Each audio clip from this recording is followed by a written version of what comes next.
මේ දැන් තියෙන අපි දවස් 21කට කලින් ප්‍රොපගේටර් කරපු බුලත් දළු වගේක්. දැන් සාමාන්‍යයෙන් දින 21කට වැඩි කාල සීමාවක් අපිට තියාගන්නත් පුළුවන් අවස්ථාවක් තියෙනවා. එහෙම නැත්නම් අපිට මුල් ඇදලා තියෙනවා නම් දින 21 දී විවෘත කරන්නත් පුළුවන්. අපි දැන් මේ ප්‍රොපගේටර් එක විවෘත කරන්න යන්නේ. විවෘත කරලා බලමු අපි කොහොමද මුල් ඇදීම සිද්ධ වෙලා තියෙන්නේ කියලා. දැන් මේක තමයි නේද?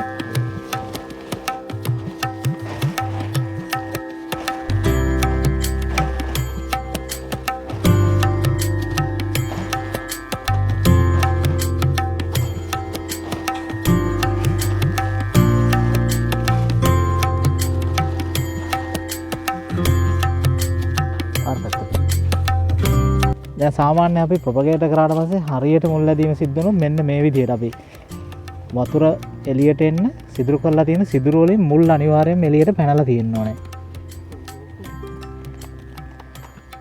කියන්නේ 99%කම මෙන්න මේ විදිහට අනිවාර්යයෙන්ම හරියට සාර්ථකව පැලුණා කියන්නේ මේ විදිහට මුල් එළියට පැනලා තියෙනවා. ඊට අමතරව මෙතනින් දැන් අලුතෙන් දැල්ලක් මේ විදිහට එන්න නිර්මාණය වෙලා තියෙනවා. අනිත් එක තමයි 100%ක්ම සාමාන්‍යයෙන් අපිට මේ ප්‍රොපගේටර් එකක් තුළ බුලත් දළු පැල කරගත්තාම බුලත් දළු පැලවීම සිද්ධ වෙනවා.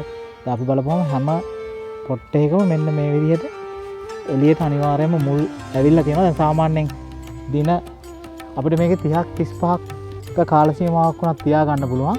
ඒ වෙද්දි දැන් අපිට දැක බලා ගන්න පුළුවන් අනිවාර්යයෙන්ම හැම දැල්ලකම වගේ මේ විදිහට දළු වෙනවා. දැන් අපි පුරුක් දෙයක් අහුවෙන්නේ මේක කැපුවේ මතක ඇති.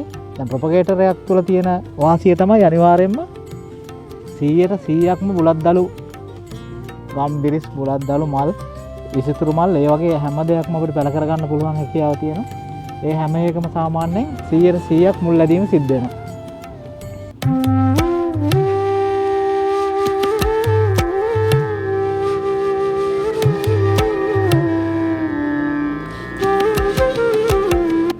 දැන් මේ පිට තියෙන ඒ වගේ බොහෝ වෙලාවට මුල් එළියට එන්නේ නැහැ. ඒකට හේතුව තමයි දැන් අර මුල් ගමන් කරන්නේ අඳුරට ආලෝකයේ තියෙන පැත්තට මුල් වෙනවා අඩුයි. සාමාන්‍යයෙන් අඳුර තියෙන පැත්තේ වල මුල් අනිවාර්යයෙන්ම පිටට පැනීම සිද්ධ වෙනවා.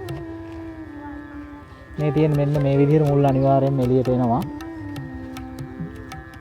දින 21කින් අනිවාර්යයෙන්ම මේ විදිහට මුල් ඇදීම සිද්ධ වෙනවා. සාමාන්‍යයෙන් දින 30ක් 35ක් යද්දි මෙන්න දළු අනිවාර්යයෙන්ම බුලත් වල දළු ඒමත් සිද්ධ වෙනවා. අපි එද පළවෙනි දවසේ සාමාන්‍යයෙන් අපි මෙතන බුලත් දළු ප්‍රොපගේටර් කරලා තියෙන බුලත් දළු 1500ක් විතර. ඒ බුලත් දළු 1500ම සාමාන්‍යයෙන් ඕනනම් පාඩු ඇති දැල්ලක්ද. ඒ කියන්නේ මේ ප්‍රොපගේටර් එකත් තුළ අපිට සාමාන්‍යයෙන් 100%ක් බුලත් දළු පැල කරගන්න පුළුවන් හැකියාව තියෙනවා.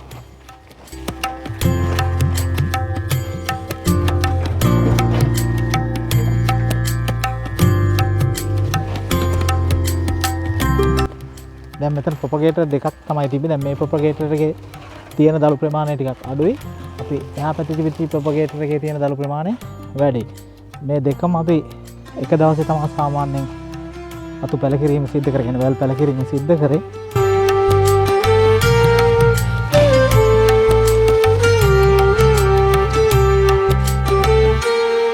දැන් මේ වගේ සාමාන්‍යයෙන් මුල් එළියට ඇවිල්ලා තියෙනවා හොඳටම. මේ තියෙන්නේ මෙන්න මේ විදිහට අනිවාර්යයෙන්ම මුල් එළියටම සිද්ධ වෙනවා. මෙන්න මේ විදිහට. දැන් ප්‍රොපගේටර් එකේ තියෙන විශේෂත්වය මේකයි.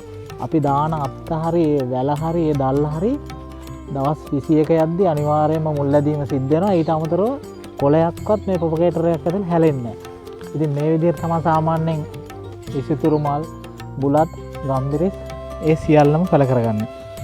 මේ සම්බන්ධ වීඩියෝ එක මම දෙසැම්බර් 31 වෙනිදා YouTube එකට එකතු කරලා තියෙනවා. ඊට අමතරව Facebook එකටත් දෙසැම්බර් 31 එකතු කරලා තියෙනවා. බලපු නැති කෙනෙක් ඉන්නවා නම් ඒ වීඩියෝ එක බලන්න පුළුවන්.